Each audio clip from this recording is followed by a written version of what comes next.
Hello? Greetings? Is this thing on? Yeah, appears to be. Hey, I'm someone named Dean.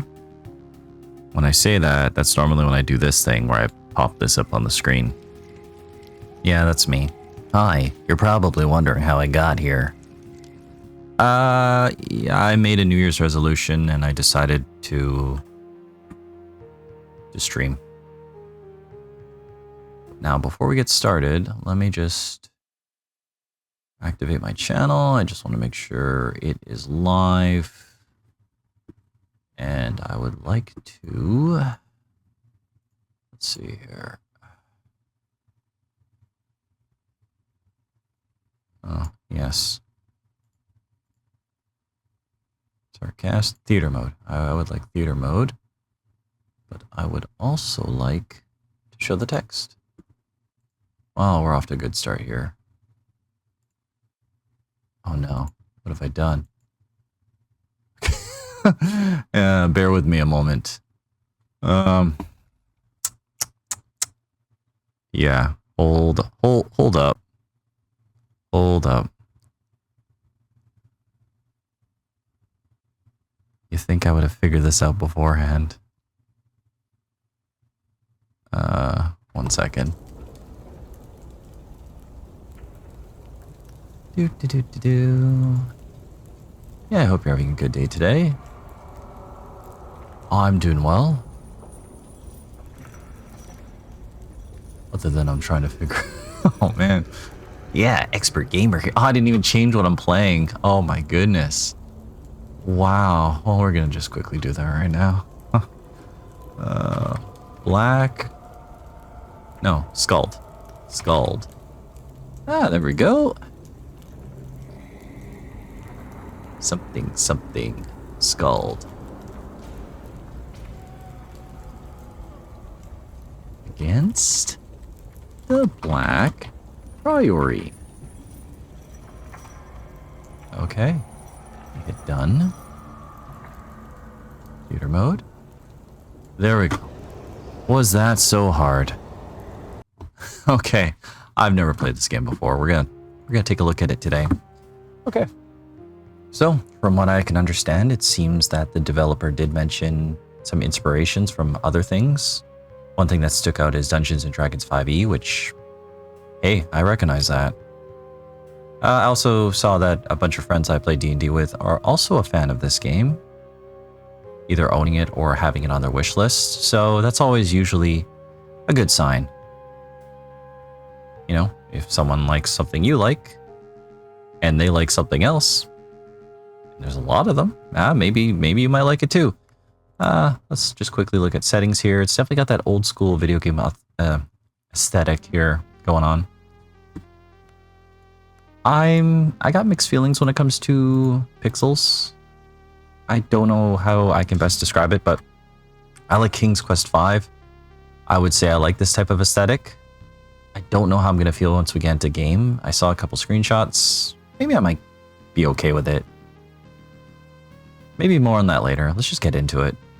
Choose a visual style. Default is recommended. This can also be customized in the settings menu. This feels incredibly old school. I like that a lot. That one's not so bad. Ooh, fancy.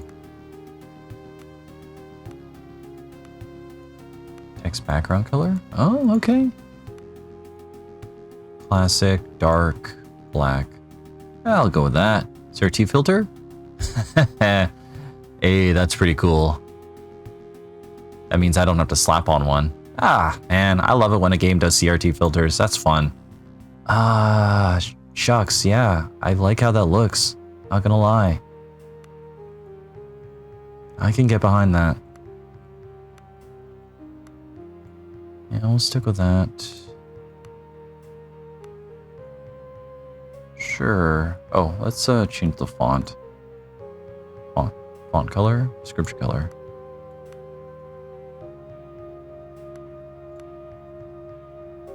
You know, I might go with this one. Or maybe that one. Sure. Such choices don't actually matter, but I always appreciate it when a game lets you make these choices. Okay. Sorry, I just had to make sure my desktop audio was disabled. We're going to hit continue. Okay, welcome to the character creation. Start by picking a difficulty for your playthrough. Difficulty can be changed during play. Always appreciated because you never know how hard a game's going to be, or sometimes how much effort you're going to want to put in. Looks like we got our narrative, normal, hard, easy. Wow, I got this backwards. Narrative, easy, normal, hard. You'll have to forgive me. Very, very late. I should actually be in bed right now, but it was just a long day. Oh. All sorts of mechanics tied to these things. Okay. A lot to digest here. Easy mode is a great way for players who are new to the style of role-playing game to experience SKALD. Combat is forgiving, and there should be little need to optimize character builds. Dice rolls are weighted in the player's favor. So we got things like attribute rerolls. Skill checks, for instance. Okay. Let's see. If this number is greater than 0, the system will reroll any of the player's attribute check. Skill checks, for instance. Dice rolls that many times and pick the most favorable one to the player. This one is for rerolling any of the player's combat dice rolls, such as attack roll or defense rolls, that many times and pick the most favorable one to the player. So I guess if you have this on easy, it's just going to roll twice and take the better outcome? I guess.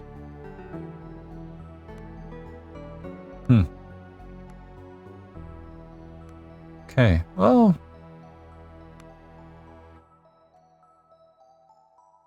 Player's damage dice roll that many times to pick the most favorable one for the player.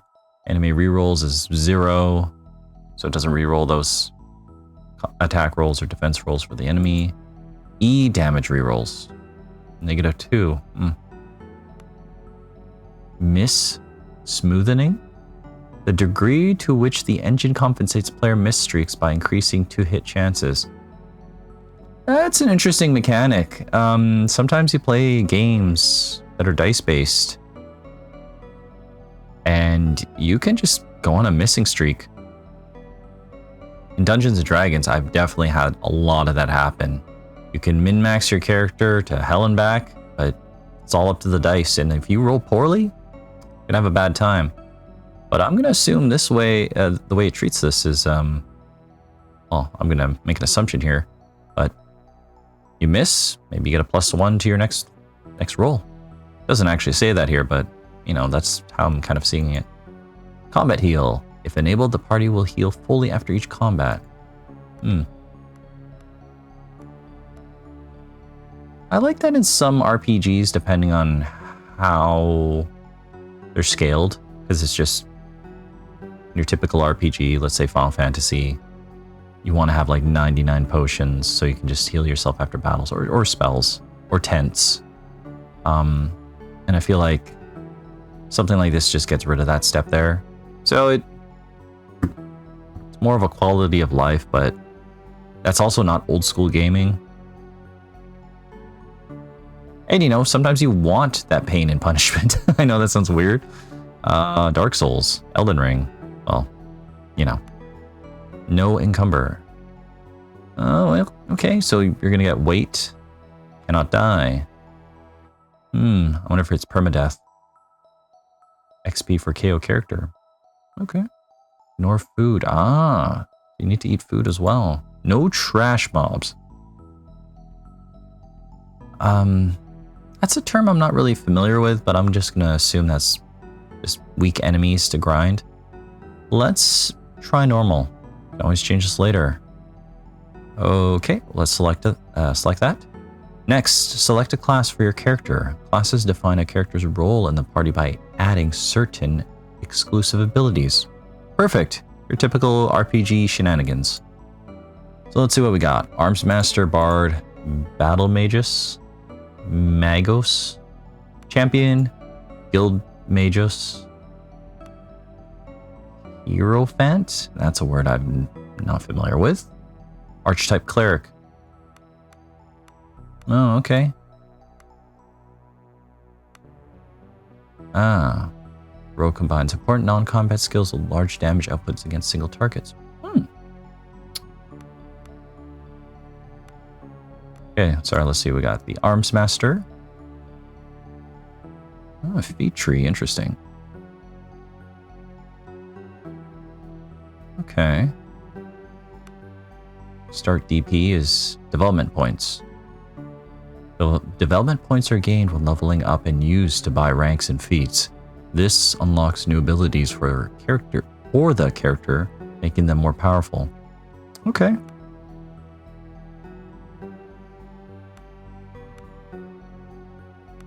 I'm always a sucker for rogue type characters. Presence. Is that going to be like a charisma?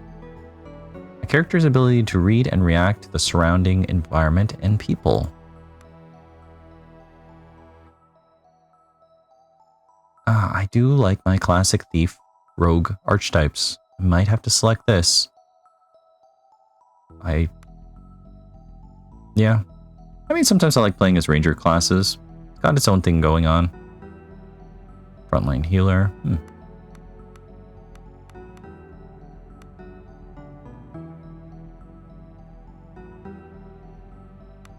Backstab. They're flanked or vulnerable.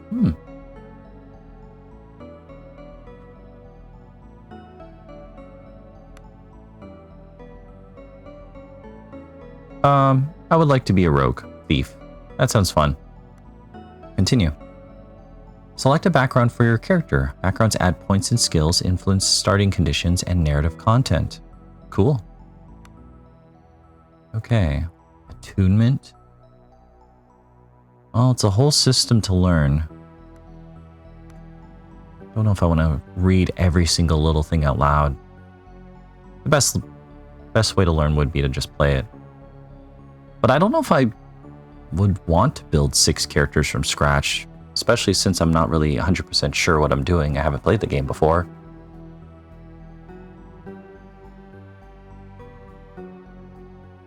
Okay. I'm guessing awareness is like your initiative. Ability to know small details and hidden things. Diplomacy. Nice. Criminal. Stealth. Thievery. Pick locks and pockets as well as steal from shops. That is definitely up my alley.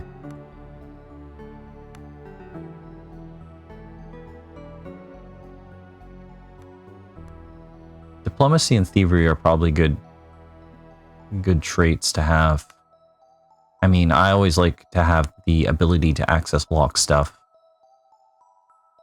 And I also like to have a character that can talk their way out of a situation. Carrying bonus. Loot bonus. Deluxe edition class. Seems like that could be pretty handy. Crafting, diplomacy, toughness, labor. I'm making so once upon a time I made a homebrew 5e, as in Dungeons and Dragons 5e booklet. It did okay. I am working on a second one, but I started it before 5e 2024 edition. Now I'm trying to transfer it to the 2024 rule set, which is, tweaking here and there. And one of the things that are different is backgrounds, and I actually had made a laborer background. Vaguely inspired by my one buddy who works in the concrete industry. I was like, what if I wanted a background that was like him? Doesn't seem to be one, so yeah. Toughness. One of these days, if I ever have something worth showing, I'll have to, maybe I might make a Twitch stream about it, I don't know. Or YouTube, not sure. I doubt any of it's actually really good, but it's always good to have a second set of eyes. That's just how balancing is done. Healing, lore, What's lore? General knowledge skill. Okay. Diplomacy. Yep. Nomad. Sailor. Savant. Good for leveling up. +1.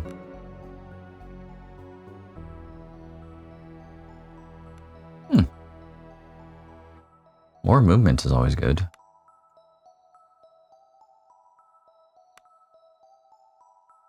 Snake cultist. Street rat. +2 to initiative. Oh, so yeah. First person combat. Thug. Club damage bonus. Vagabond. I think that's all the classes here. Well, I'm gonna go with criminal. That's just classic. Rogue, thief, criminal. Distribute points to your primary attributes and skills. These go a long way towards defining your character mechanically. Primary stats, we got 5.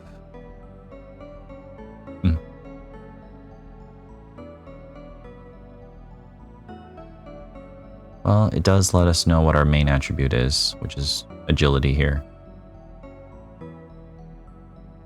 Okay, well.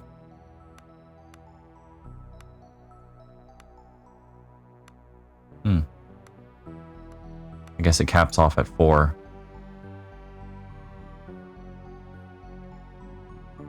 Maybe because we're just starting out, so it's not going to let us completely dump all our abilities or attributes into one thing. Yeah, I kind of get a little bit of a D&D vibe, although not as many skills, but I can see as I increase agility, which I might compare to dexterity, I can see stealth and thievery going up. I'm probably going to make that comparison a lot. You'll have to forgive me. Or not, up to you. Fortitude is probably life, presence, awareness, diplomacy, healing, and willpower. I would probably want to put one into that. Strength. I feel like my character might be a bit mad. Multi-attribute dependent. Because if I'm going to be stabbing people with the dagger, I'm probably going to need some athletics. Or sorry, strength. It's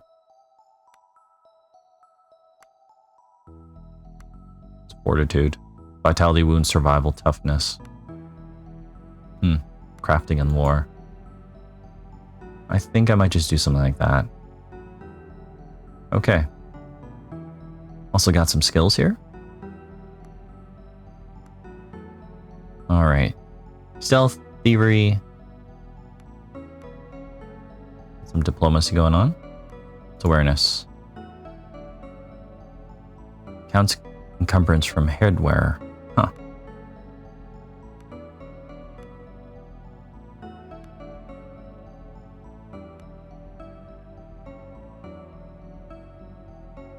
Healing is used in camp to increase the rate of wound recovery for wounded characters. It also influences the amount of vitality regained from healing potions and is used in dialogue tests when dealing with medical issues and such. Well, if I'm gonna have low fortitude, I'm probably gonna want to have a little bit of healing. How high can this go? Well, maybe it's not capped off like the primary stats, I'm not sure. Let's see. Well, get some diplomacy and maybe more awareness. Or I could just put in thievery. Maybe we might have a different character. That might be the face of the party. So let's go with that. Okay. These are the feats derived from your class. Distribute your development points in them to gain benefits and new abilities. Sure. Ranks to distribute is that 7?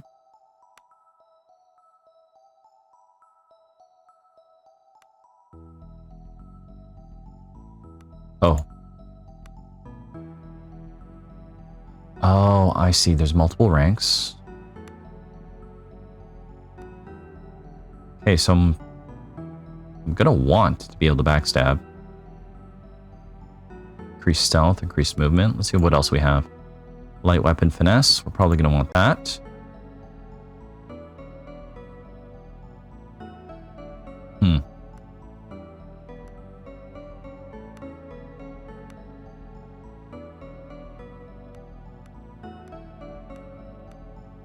I did not mean to do that.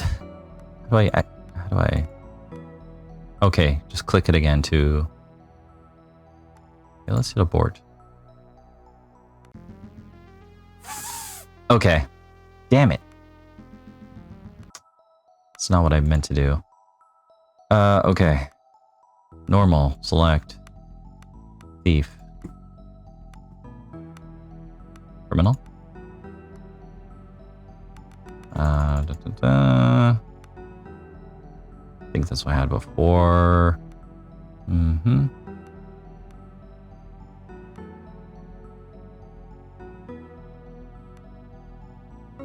I've already forgot what I had previously.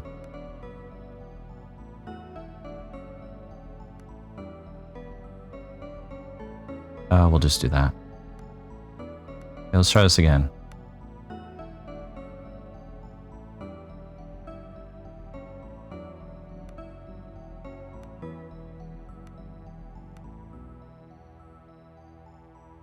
Okay, I think I'm getting it now. So this could probably have up to what looks like 6 ranks. So let's start with this. Light weapon finesse. And I guess I'm going to have to put 2 more points into that to get light weapon accuracy. It's precise strike. Oh, that seems really good. What's this?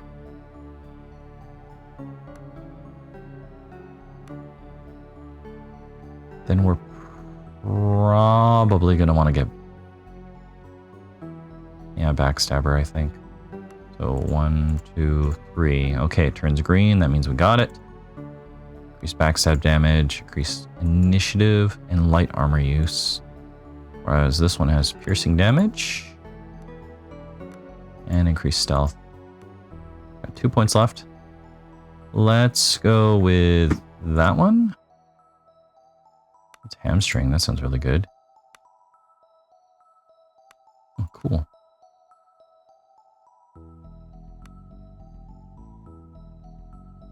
Could just get that and get increased stealth.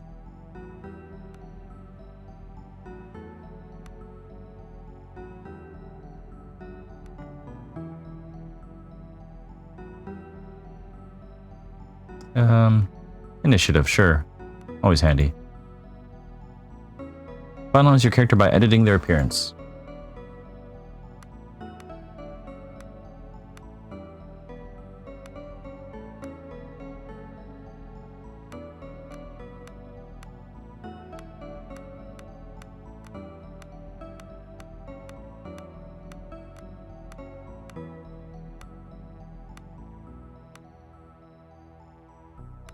So far, like 13. 11's alright.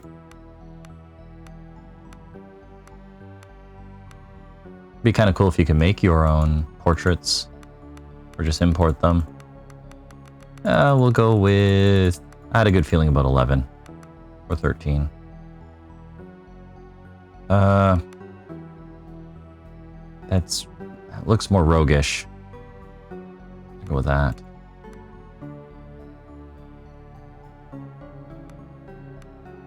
Guess the portrait doesn't necessarily match the image there.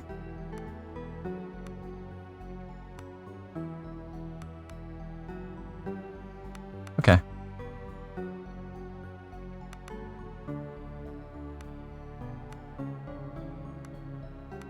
Ah, different colors.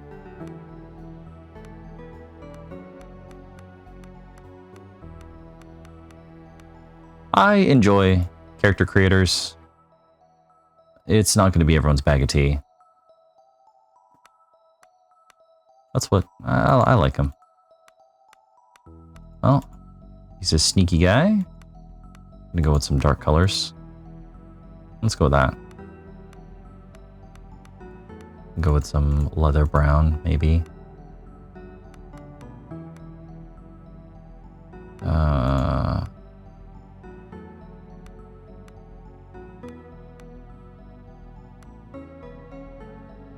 That works. Change his cloak.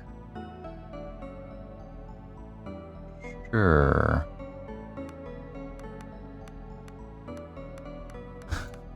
Can't believe I'm just fawning over pixels here. Sure, let's go with that. Kinda wish he had a hood, but that's okay. Let's continue. Alright, we're gonna go with the classic. Glide. Blackthorn. Oh.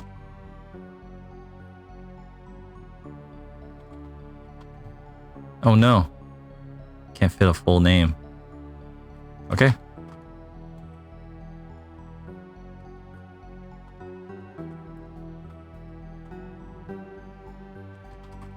Whatever. Okay, prologue. Spent like 26 minutes setting up. Gosh. Okay, more tech stuff. On the wine-dark, raging seas of the Outer Isles, a lone caravel struggles against the winds and waves towards the accursed island of Idra. Idra. Probably Idra. Continue? The moan of creaking timbers, the tang of preserved fish. Your eyes slowly adjust to the darkness of the ship's dimly lit hold.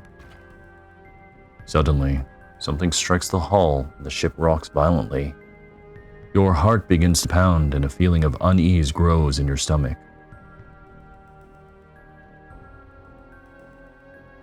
Yeah.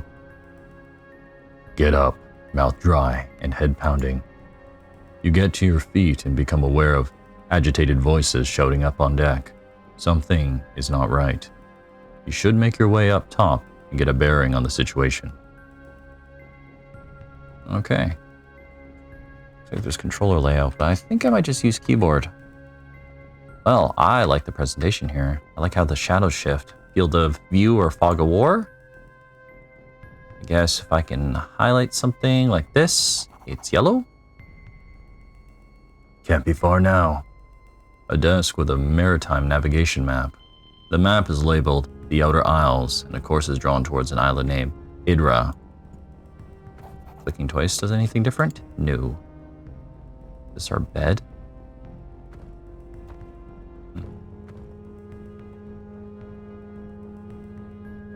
So if we highlight anything... Oh! Interactables. 1. Moving the cursor over an interactable object will make a yellow outline appear. Use right trigger to interact with an object. And press left trigger to examine it. Holding down left trigger will highlight all interactable objects in view. I like that. Handy. Because sometimes there's too much going on in a game, and maybe you don't got time for that. Some objects are hidden and won't be highlighted until they are spotted. Okay, that's nice.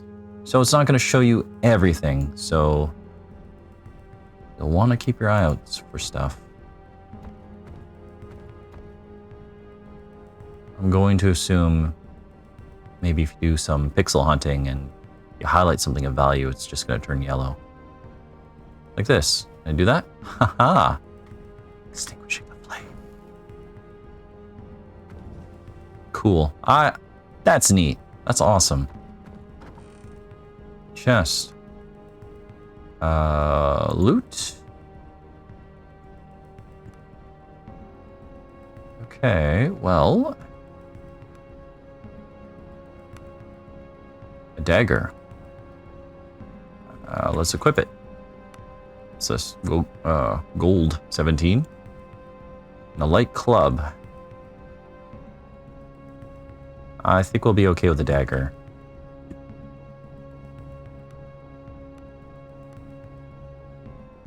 What difficult?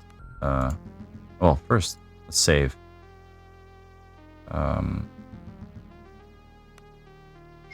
Sure. How do I know what difficulty we're at? I forgot if I chose normal or not.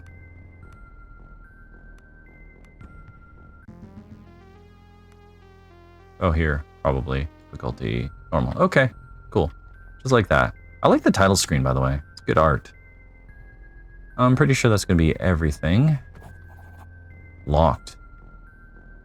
To your surprise, you realize that this door has been locked from the outside. It doesn't budge. Perhaps you could slip the lock with a thin blade or use something to smash it. You got a dagger. You slip the dagger through a gap in the door and lift the bar that was locking you in. The door begins to creak open. As the door swings open, you can now clearly make out cries from the deck above. You should make haste.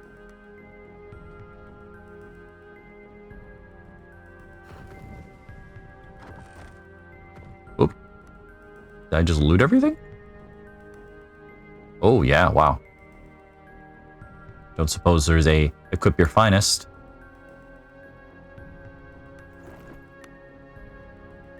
Steel helmet.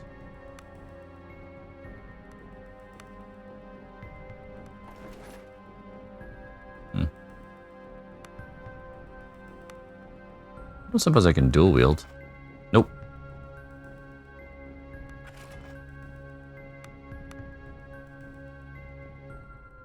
Well, it looks like we can also have a ranged option. All right. How does this work? Consume. You got to equip your arrows as well as your bow. Guess no dual wielding. Maybe not yet, I don't know. We'll learn. We'll learn as we go along. Okay. A little bit decked out. Spotted something. Oh, what's this? You stop dead as you narrowly avoid stepping in a rust-red puddle. The stench of blood fills your nostrils, and as you look around in the dim light of the hold, you realize someone or something fought for their life here. The same moment the thought hits you, a hiss sounds from the shadows. You squint towards the shadows as a hunched, feral-looking form slowly slinks forwards. Tiny, disgustingly human-like hands, yellow fangs, and a grotesque, dexterous pink tail leaves no doubt of the creature's rodent nature. Though as it emerges from the shadows, it becomes abundantly clear that what may have started life as a common shipwreck has now grown into something that has no right to exist. Yeah, that's kind of scary. Second hiss sounds behind you, and the abominations lunge at you. Alright, initiative 1. In combat, characters act in order of initiative. You can view the initiative order by using the initiative widget on the left side of the screen. I guess it's that. Okay. Moving the cursor over the widget makes it pop out. Note that moving the cursor over a name will make that character's outline flash on the battlefield. Okay, so you can keep an eye on who's who. The widget on the lower right side represents the character's action points. The yellow pips represent movement points. The violet pips represent attacks. You can move a number of tiles, each combat equal to your movement points and attacks. But spending attacks to move means you won't be able to attack that turn. This is a good way of moving extra far.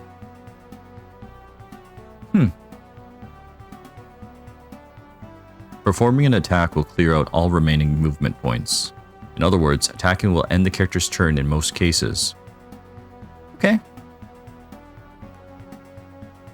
Tactical view.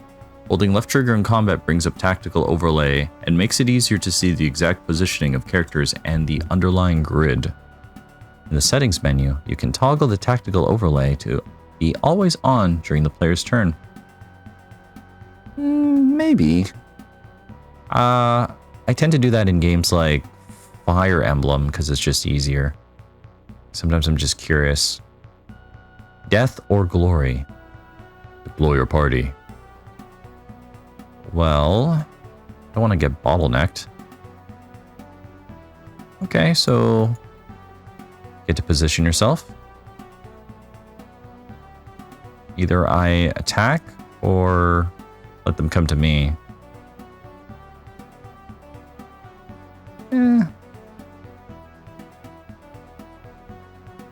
It's not going to show me their range of movement, eh? Let's just go for it. So one thing of movement. Oh, we can't walk around, can we? Okay, so I guess attack. 3 piercing damage. Oh, now I'm flanked. I've made a mistake.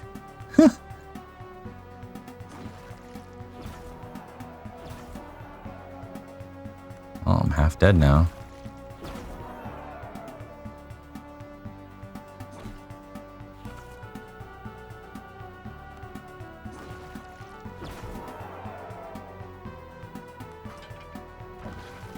Well, we're learning. I'm noticing it's saying things like injured arm. Rat tail.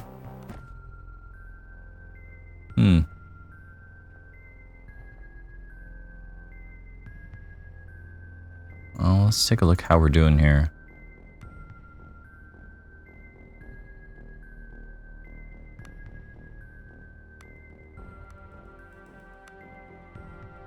Weakly diseased. Can be removed by magic. Oh, that's unfortunate. Well, let's consume one of these. Perfect. Thank you, video game, for having mercy on us and giving us healing. Before you stands 2 doors. What do you do? I'm going to open up this one. You see a trail of blood trailing out of the door. Conditions. You have contracted a disease from your fight with the rats. You may see what conditions are affecting you by opening the character sheet. Press the Y button to do so. Not all conditions are negative. Negative conditions can often be cured by magic or rest. This disease can be cured by a potion. Pick up and equip the lantern to search the area. Hint. Some containers are hidden until your character spots them. Spots them manually by waving the cursor around, or stats? Like, as in...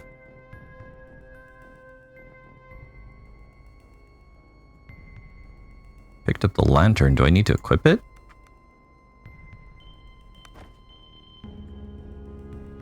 Okay. Light is probably going to help us spot things. Okay, got ourselves a potion of cure disease. Let's do that. Now our guy looks... Well, he doesn't look pained anymore. Looks like the blood trail just kind of went over here.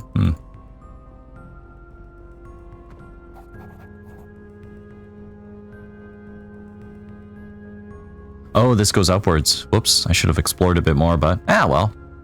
You emerge onto the ship's lower deck. As your eyes adjust to the darkness, you become aware of a hulking figure standing in the shadow. Bloodlock, here at last, growls a rough voice. Who's there? Show yourself. It's Roland. Where the tides have you been?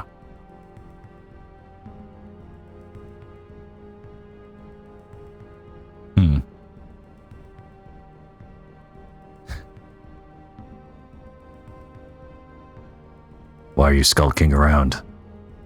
The brute chuckles. Shadows suit a face like this just fine. No matter, there's trouble and you're needed on deck, now.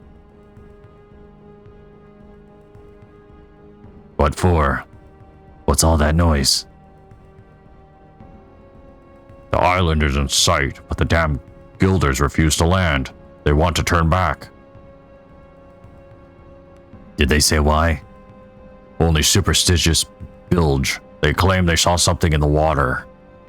Either way, our boys are about to show them some very real steel. If we can't land, we lose our shot at the girl. And no one gets paid. Listen here, I know our boys better than most. We've hired them to go to Idra and kill. If we don't pay them, things will go bad quickly. But the sailors are bloody terrified. They claim something is hunting us. Wait here, Roland.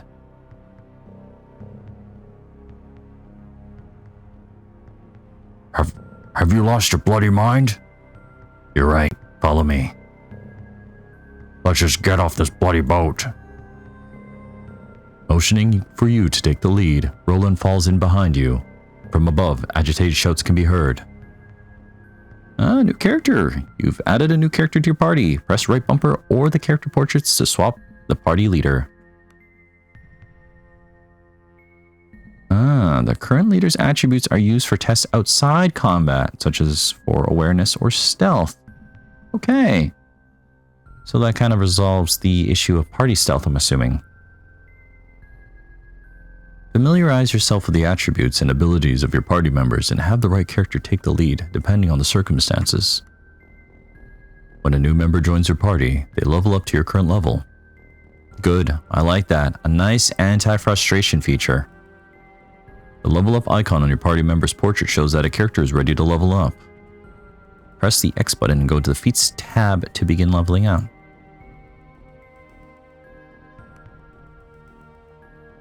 Whoops.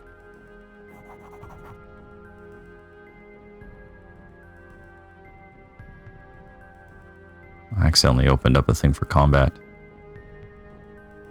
The sailors stare at you, wide-eyed and terrified. Dead Emperors! It's coming for us! It whispers to me! Are they going mad? One of them draws a weapon with shaking hands. Let's use diplomacy. Calm yourself. You're guild sailors. Dice roll test. 4 plus 2d6. Difficulty 10. Clydelock must roll 6 or above on 2d6 to succeed on this diplomacy skill check. Ah. Cool. The men stop dead in their tracks, seemingly shocked back from their momentary lapse of sanity by your words. The pair blinks towards you in a moment of indecision and then stumbles up to the main deck and the tumult that seems to be taking place there.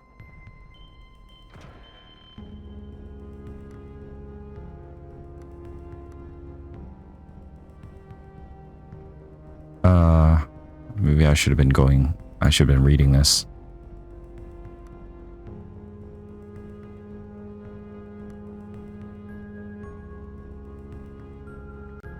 If the indicator turns green, it means you're no longer in danger of being spotted. Spending time in green areas will refill your stealth meter.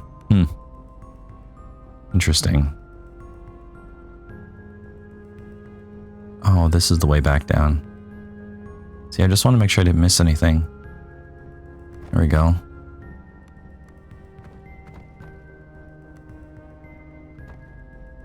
That's all I wanted. Just to see what was around that corner. Totally missed... Ooh. Is that a crate? Nope.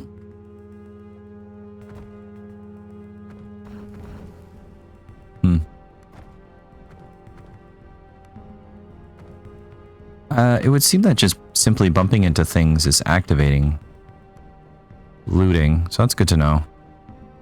Okay, let's go up the stairs. Game saved.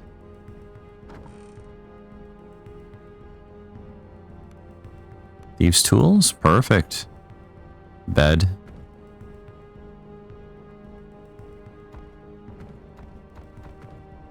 Nothing else?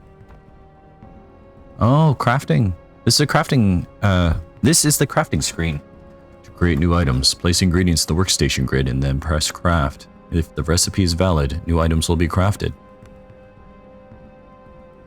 The recipe list in the left column represents known recipes. You'll learn new recipes by experimenting or by finding recipe books out in the world. Oh, alright.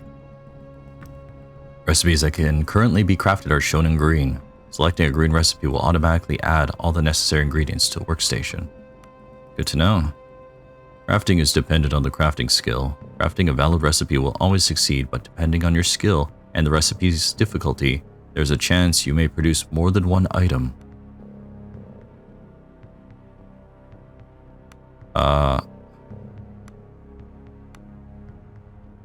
So I guess I need some recipes. Oh. Can we... I don't know if I want to do that much salt. Not a valid recipe. Okay.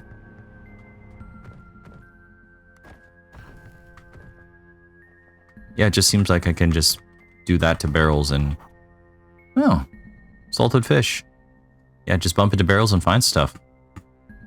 Gook, I cannot stand another meal of salted fish. There is a limit to how long a man can live on salt, potatoes, and perklin. Take heed, take head, or get a dagger in the eye, you cheap bastard. Okay, sounds like a hint. Boom. Craft. Hooray! Alright. Simple, but effective.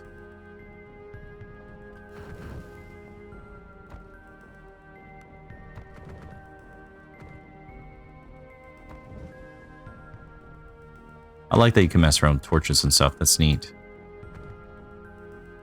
Spotted something. What'd you spot? This? Nope.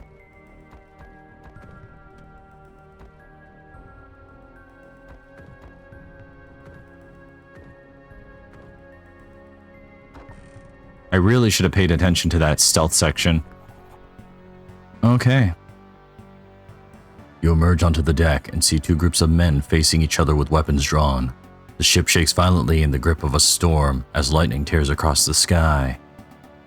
Amidst the din of storm and their frantic arguments, you bellow for the attention of the assembled crewmen and mercenaries. Both the ship's captain and the leader of the mercenaries you hired, a coarse thug of a man named Estavo, turn their attention to you. They look ready to use the unsheathed weapons in their hands at the slightest provocation. Okay, the crew is afraid. The mercenaries want to get paid. Mercenaries are technically the ones we employed, so we should maybe address the ship's captain. Not that I want to take over the ship, but let's see what they have to say. You direct your attention to the ship's captain. You know him to be a reasonable but suggestible man. At present, his usually placid eyes are wild with panic or anger. Why have we not dropped anchor? Something dire stalks these shores. We cannot approach without risking the ire of that horror. A jittery mutter of agreement rises from the sailors, causing Estavo's eyes to darken even further. What horror? What have you seen? Naught but glimpses. My men have seen the shadows of something deep in the water, stalking us. Nothing natural moves like that. Estavo glares murderously at the captain.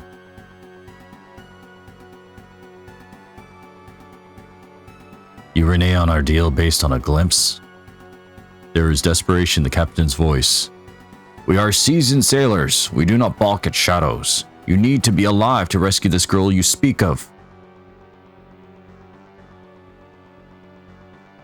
We're out of time. Sail us in, or argue the point with Estavo.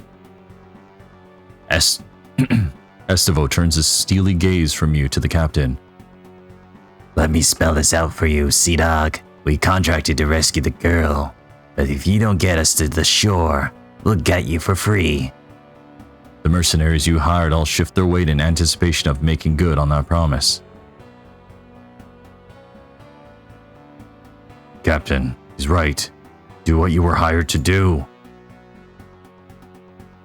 Something changes in the man's expression. He stands tall. I will not order my ship and my men to certain doom. We shall not get any closer to the coast while I have command.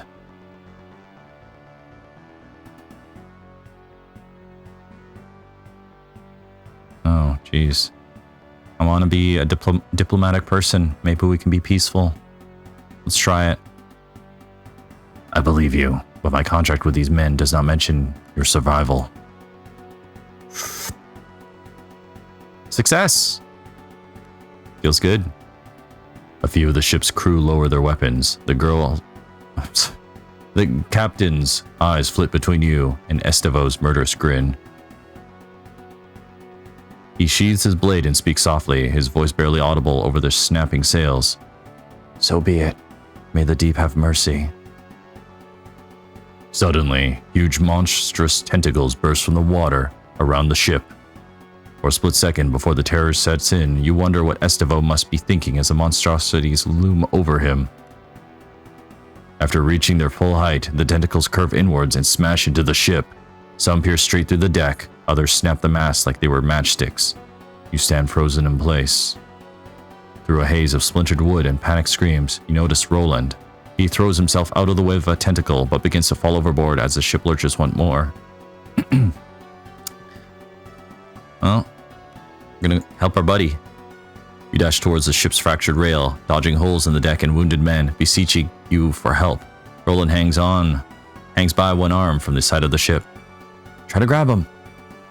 You lunge for Roland's arm, but he loses his grip and your fingers close only around thin air. You miss him by an inch. He falls wordlessly downwards. You watch as he's swallowed by the raging sea. The ship is listing fatally, and you see the great tentacle high above you, poised for the coup de grace, or coup de grace. Abandoned ship! As you jump, you hear the terrible rending of wood giving into flesh. The impact of the water winds you, the waves pummel you down, the currents beseech you to go deeper, ever deeper. Peaceful blackness. Sink. If I had better stats, could I have helped him? Or was this just meant to be 2 weeks earlier? Oh. A flashback. Oh, I have what I have. Quest started. A twilight meeting.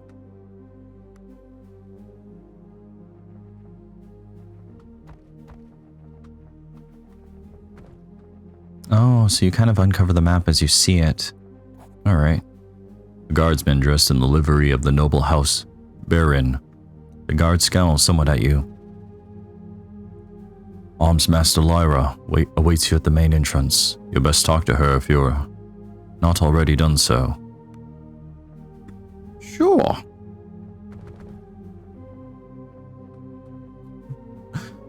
I like the little Bobby animation. It's simplistic, but you know what? It doesn't need to be any fancier than that. Big area. What is wrong with this fellow? I asked him to do something. He's just wandering around in the dark like some lunatic. An aging armored man in the livery of House Baron stands and scowls at you. Eyes like coal peer out from a craggy face fringed top and bottom with wild white hair. Return his challenging stare. The older man crosses his massive arms, stepping forward and leans towards you. So, young sellsword, come looking for a scrap, have you?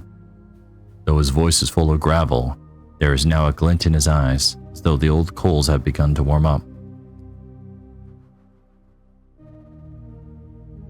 Gladion, you old fool. A single bark of laughter emanates from the dense beard as he embraces you in a crushing bear hug. Kydian may be older and grayer, but from the force of his hug, you don't reckon you'd have any more chance of beating him now than you did as a 12-year-old.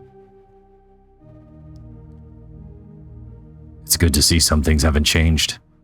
Kydian steps back and allows you to breathe again before grabbing you by the shoulders. We heard of your father's passing. Truly, he sits with the golden dead now. Tell me, how did he die?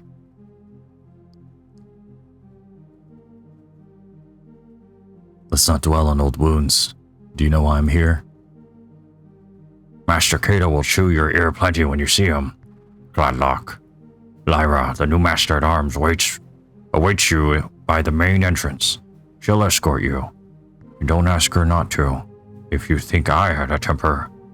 The joke fails to hide the note of anxiety in the grizzled house guard's voice. What are you hiding from me, old boar? Failure. I won't betray my master's confidence by saying more. Best you see him yourself. The man offers a smile, but it fails to iron out the concerned creases around his eyes. Very well. I'll go look for the Master of Arms. If you want to explore for old time's sake, take this lantern. Lord Baron will await, and we don't want you getting lost in the hedge maze again. The man laughs heartily and hands you a small brass lantern. Whatever may come to pass, it did this old warrior a barrel of good to see you again, boy. The old man slaps you on the shoulder in parting, almost knocking you off balance. He then seems to remember something as he leans in conspiratorially. My damn knees are acting up again. Can't hardly sleep on account of the aches. Let me tell you, I take an arrow in the leg any day. You're going over to the kitchen later for a bit of grub. A bottle of brandy from the wine cellar would make a happy man. Kaidion shifts as if to emphasize his stiff knees. But first, don't keep Lyra waiting any longer. Talk to her first, and I'll be here for later.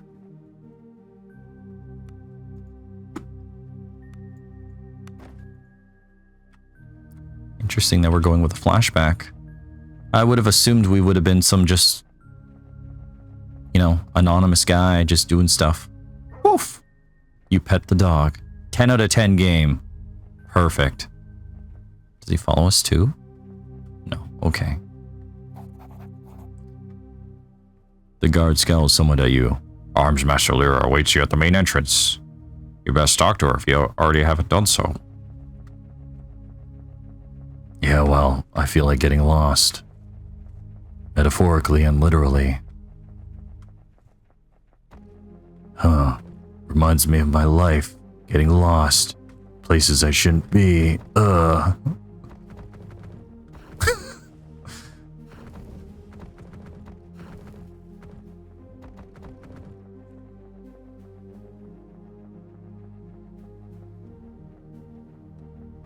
guess that's her, maybe. Let's look around. What else do we got going on? They're drunk.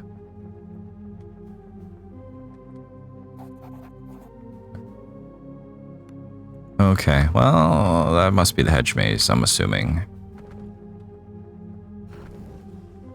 Oops.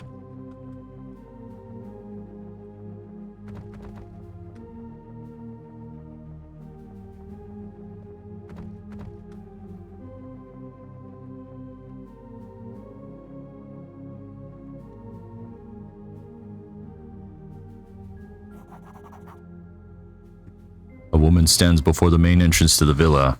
Her posture speaks of a graceful, coiled power. That of a dwelling ace. No doubt she is the new master at arms for House Baron. As you approach, she offers a quick, neat bow, just low enough to be respectful.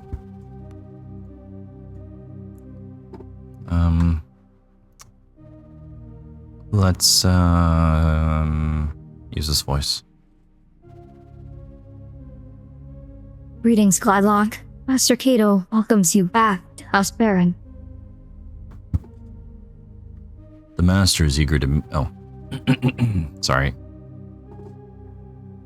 The master's eager to meet with you and is ready at your leisure.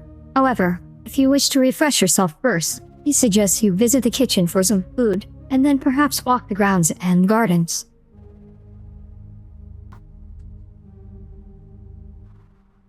Why have I been summoned?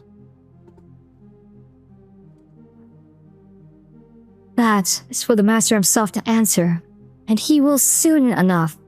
For now, though, please, get some food and look around. I'm sure old Idra would be happy to see you, if you've not talked to him already. Very well. Excellent. Though I'm sure you still know your way around the grounds, the kitchen is in the building to the east, and the garden and hedge maze is to the west. Come back and check in with me once you've stretched your legs. Okay. East and west. No, they moved out of the way. Okay. You enter the kitchen and a pair of scullions offer a hurried bowl. It's all so much quieter, emptier, and gloomier than you remember. Of course, old Magna is no longer where she used to be, sitting by the oven, kind, red-faced, and tending a shank of lamb. Reminisce. You remember the patrony woman as she sat, humming to herself, pouring fat over the roasting meat. Child, come here, will you? Magda was always a beacon of kindness in a childhood where such qualities were few and far between. Hagda clasped you gently with her tubby hand. Have you eaten yet? Before you can answer, she produces a small bundle of treats from her apron and hands it to you. As son to the Master-at-Arms for the great House Baron, you did not go wanting, materially at least. You.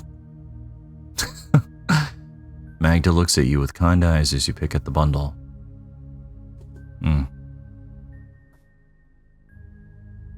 He's here again, down in the cellar. He's not so good, my child. Sleeping now, but it would be best if he got him to bed before his men see him like this. Again. The knot in your stomach is as real now as it was when you were 12. I'll go get him.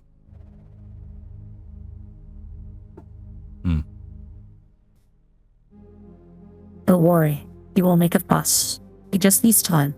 You know, bad luck, deep wounds take a long while to heal. The old woman returns back to her meat and resumes her meandering and humming. The sound of a man clearing his throat snaps you back out of your reminiscing. May I help you, my lord? The man in a chef's outfit offers a hoarse voice. Flashbacks.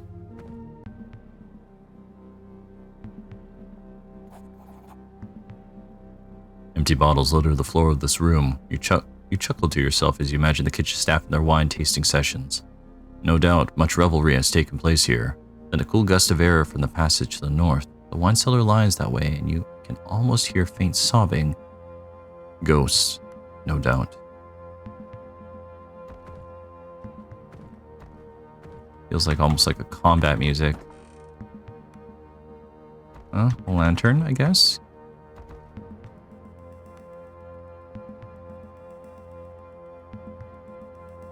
It's awfully dark down here. Do we have?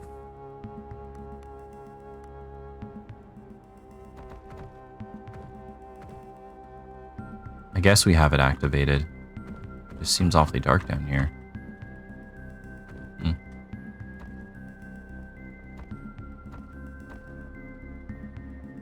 Big cellar, man. Heck yeah.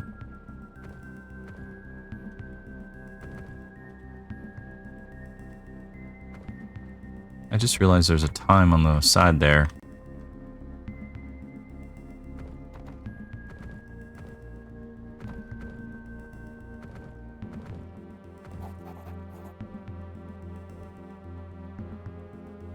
You're griped by the long-hidden memory upon entering this part of the cellar. You sealed it away, but in so doing, preserved its strength, and now it demands freedom.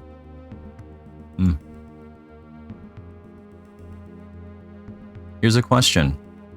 Does not thinking about something make it more startling when you remember it? Or is allowing something to haunt you constantly make the memory stronger? Does that even make sense?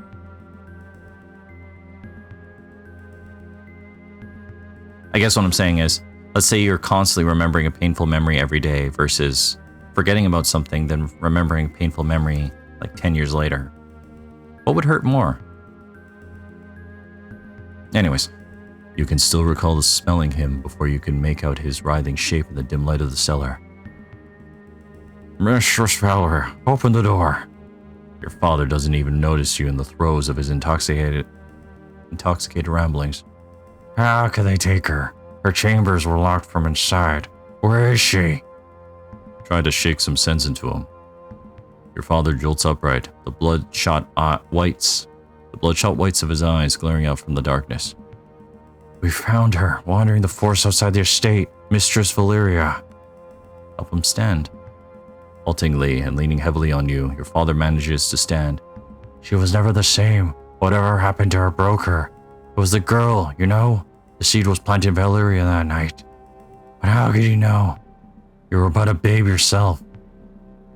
You help lead the now sobbing man out of the cellar. Stop it, father. Lord Cato trusted me, and I failed him. But Valeria was the one to pay the price. Mind broken and that spawn of a child. Your father's voice seethes with fury. Enough. Don't talk back to me, you. And what do you know about honor? As much as your harlot mother. Your father steps away from you, unsteadily, tears streaming down his contorted face.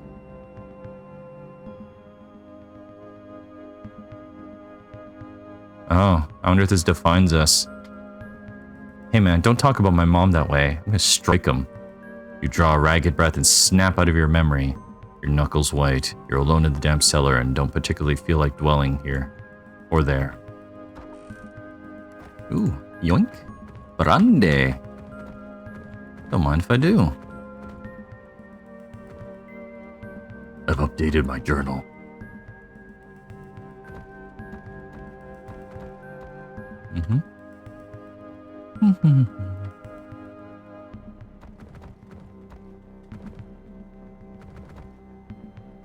Clyde Locke Blackthorn is the name of my D&D character. That's why I named him thus. You see a door. Hello? Ooh. Can I be a jerk and steal all this cheese? It is cheese, right? Cheddar. Nice.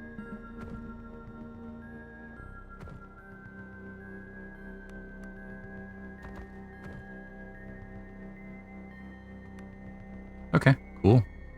Any hidden passages here?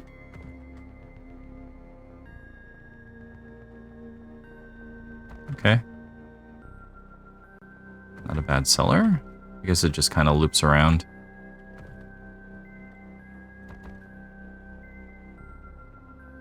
Alrighty.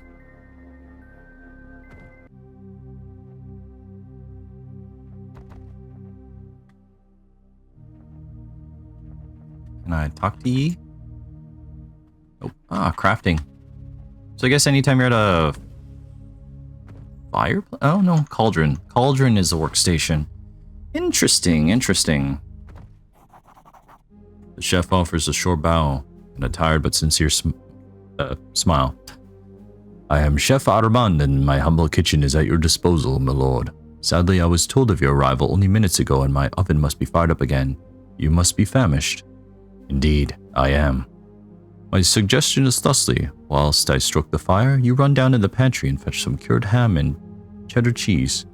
I will then teach you how to cook my renowned melted cheese sandwich, and you shall never want for an evening meal for as long as you live. Very well. Splendid. The pantry is west of the wine cellar, and the cheese is kept in the northernmost room. Return when you have the cured ham and cheddar, and I shall provide bread and instructions. Now venture forth into the underworld. Gideon has asked me to fetch him a bottle of brandy. Ha! The old wretch is too cowardly to come himself, so he sends you instead? The brandy will be the end of him, I say. Then again, who am I to deny the old fool his few pleasures? You'll find a crate of fine Goramian brandy in the northeast corner of the wine cellar. Unfortunately, if I can't pronounce anything, no one can. In this game when I say their voices. I have the ham and cheese. Perfect. First of all, here's some bread. Now the cauldron is quite empty and just warm enough for you to use. Remember, you need both the bread, ham, and cheese to make the perfect sandwich. Now, go give it a try and bring me the result. I shall see if you have it in you.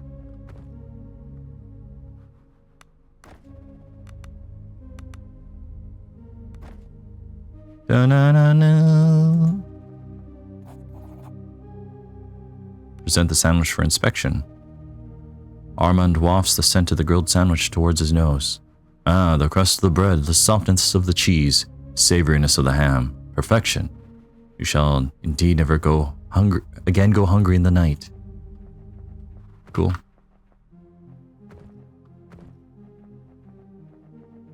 Okay.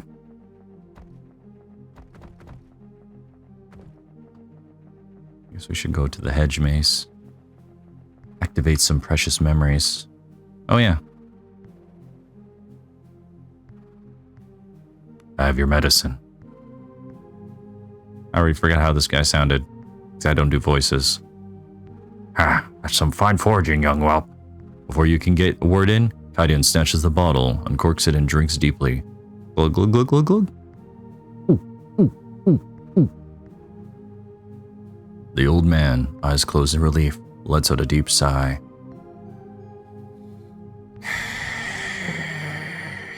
May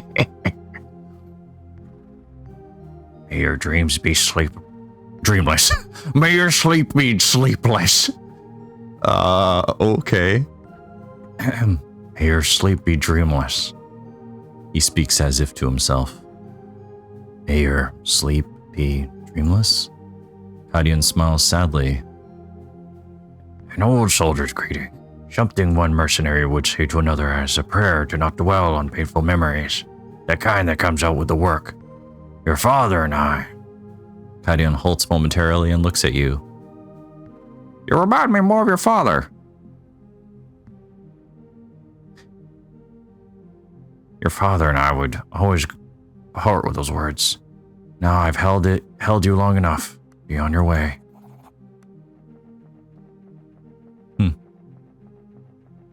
Father.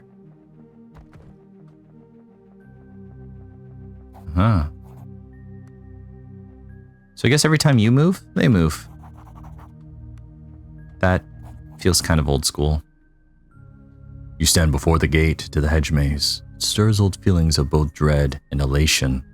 The sounds and smells of the estate grounds, as they were long ago, call to you from distant memory. You feel you could easily plunge into their depths.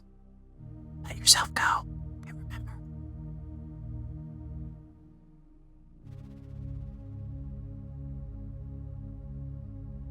Huh. Do I have a voice for... I might have a voice. Let's see.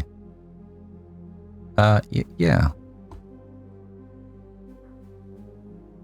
Which daydream is it this time? Are you valiantly defending me from rebels again? Embla throws a pine cone at you, snapping you from your reverie. She's 10 years old, and you're a year her senior.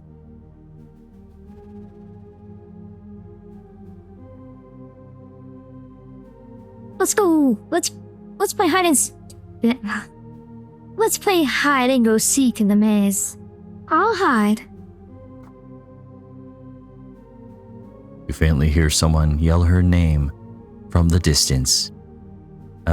You better run, Star Child.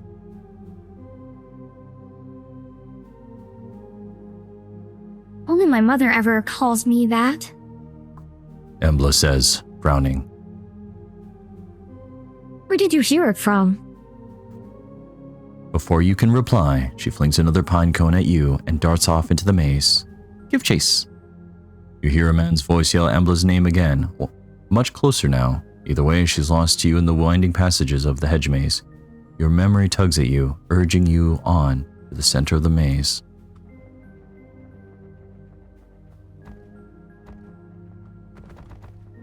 Oh.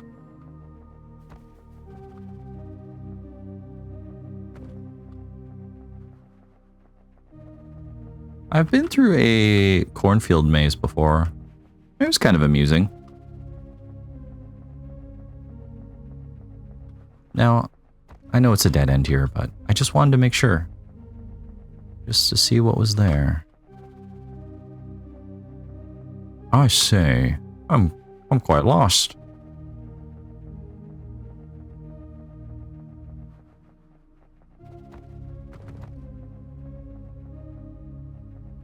This must be it. Subquest completed, the hedge maze. You stand at the center of the maze. It feels much less impressive than you remember. The ornamental pond was once an ocean, the rock at its heart a windswept island. It's kind of how memories are though, aren't they? Things are often better than you remember, I think. Maybe memories are good because of the things, people, the time, all surrounding it. I don't know. Then you look back and those things aren't the same as they are now, and maybe that's why things might not feel the same. Maybe. I don't know. I don't know what the hell I'm talking about. You found me, daydreamer. You remember the tone of her voice and can almost see the impish 10-year-old girl wading through the pond. Why do you just come here? I like the water. It's so calm. Embla shoots you a mischievous look. You notice the faintest tang of ozone. She makes a slow motion hop through the water, her fingers trailing the pond surface, where water and skin meet. Strange colors bleed and spread across the surface. Magic, I guess? Embla, you'll get in trouble. Stop it. Embla moves her fingers across the water surface like a painter's brush. Colors spill across the pond, and for a sleeping moment, you fancy that you can see cloud-topped mountains.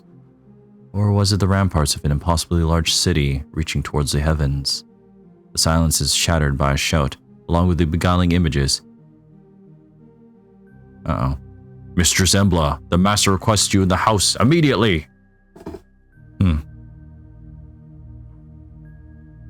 That's my father. Something's wrong. That's Mother. She's ill again. I think I caused it. With what I can do. It poisons her mind. How long until Mother isn't Mother? Or until Father isn't Lord? Or your father isn't Master at Arms? How long will any of it last? Yeah, that's a tough question to answer. Everything is ephemeral. We exist in the moment. And sometimes things are painful because we look back at what things were. And you can't really do things in terms of... We all have to go at some point, and it sucks. And basically all you can do is choose how you react to things, to those types of situations.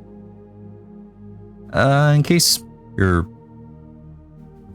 familiar with me rambling in my streams or videos, depending on how long you've been watching me or whatever, you probably know that I talk about my mom being sick a lot because it's just what I'm going through. That's my personality.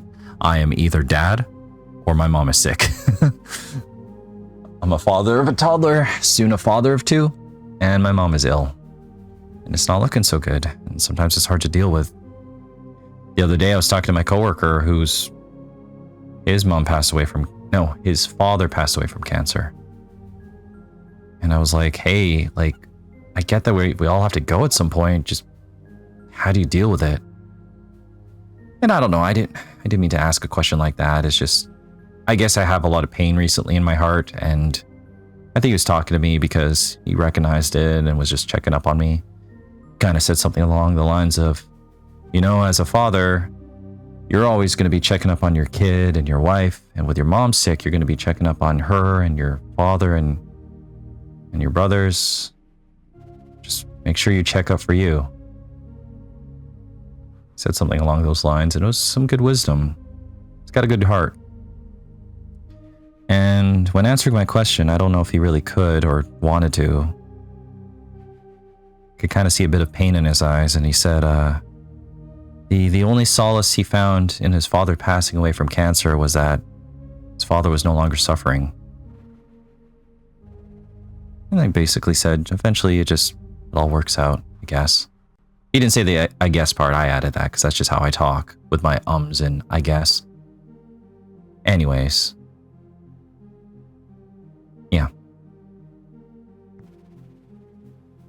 I wouldn't say everything falls apart at the end, but everything just kind of goes on. We all keep going.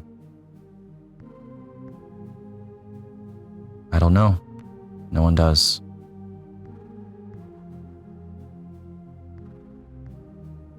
Here I am talking about all this stuff, and this is probably more so along the lines of the actual game story and context. Do you ever feel like everything is a lie? Like there's a veil that covers everything?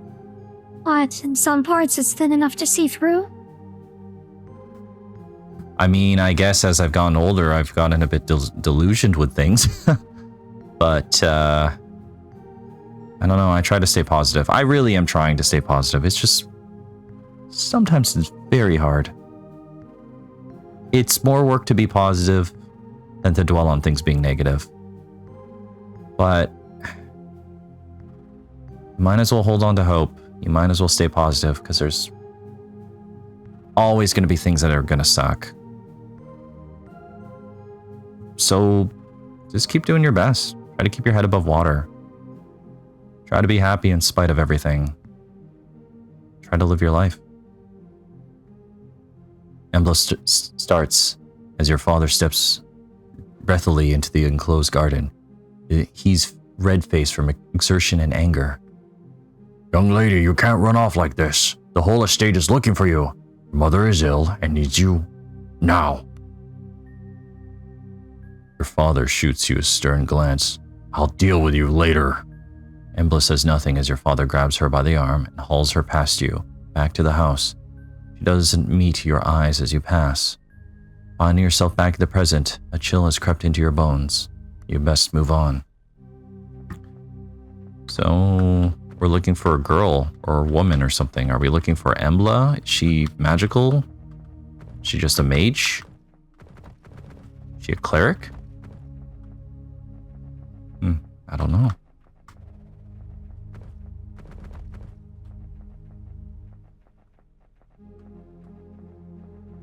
It's like a section there. Oh, you know what?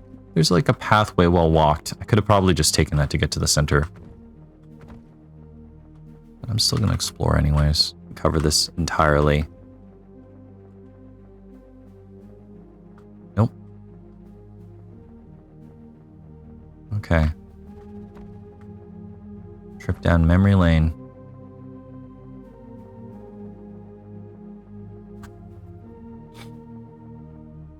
Okay.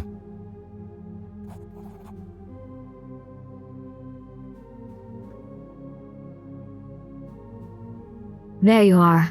Your nostalgia is appeased. The master will see you now. Yes. Let's go see Kato.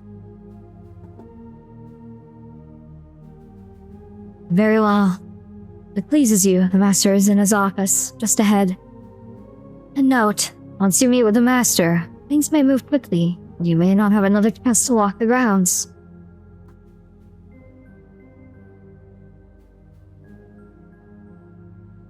Yes, I remember the way.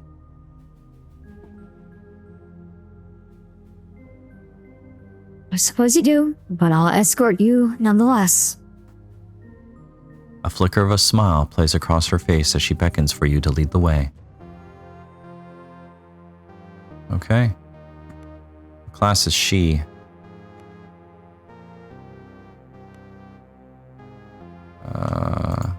Fighter, level 9. Fighter unknown? So we don't know her background. Okay. Well, kind of reaching almost the hour and 30-minute mark. Not that I've been consistent in any way with any of these videos or streams or whatever, but I definitely should go to bed because I gotta work tomorrow. Yep. So, hey, thanks for tuning in whenever and wherever you are, whether it's me attempting to stream on Twitch or later on when I inevitably upload this video to YouTube at some point, which is going to be for a while because, man, I got a lot of backlog. Short story long, upgrading my video card got rid of a bunch of audio crackles I've been having with a lot of my video playthroughs. So I'm having to go through all the footage and edit it out or try to remedy it. It's a bit painful and it's demoralizing, but for some reason, something about doing this, I don't know, gives me some sort of joy. I guess that's why I'm doing this. Who knows? I triggered a thing. The opulence is faded, the shadows longer. Clearly much has changed since the last time you were here. I don't remember how long it's been. It's been years. Perhaps decades since you were here. Not since your father was a house arms master. Not since... You must have your wits about you, and perhaps now is not the time to dwell on painful memories. Not since... Not since your father's exile. You were no more than 12 when you were driven from the household. Hard were the years that followed. The mercenary life is bloody and unforgiving. Those years stole your childhood. Eventually, they took your father too. But your father had always insisted, to his dying breath, that his failure had been his own, that he had gotten the fate he deserved. The memories are painful nonetheless. Dang.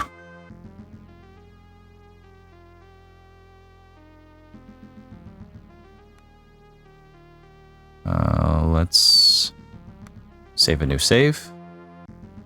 And yeah, I think I should go to bed like I was saying. So once again, thanks for being here. You take care of yourself, whoever and whenever you are. Maybe more video games later. I'm not sure when. I guess whenever I can make it work. In between being a dad and all the other stuff going on with my mom being sick. Yeah. We'll all be okay. It's one day at a time, right? Remember, it's okay to not be okay. Okay.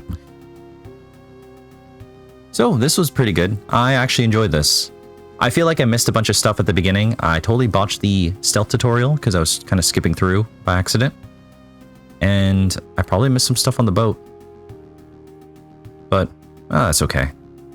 It's early game stuff. It's not going to matter, I think, right? Probably not.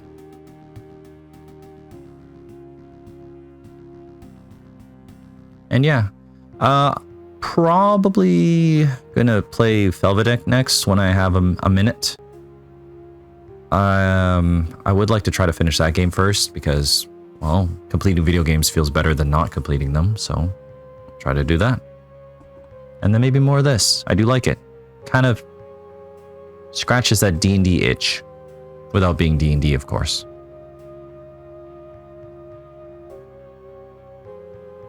Anyways, you take care of yourself, and you have a good one.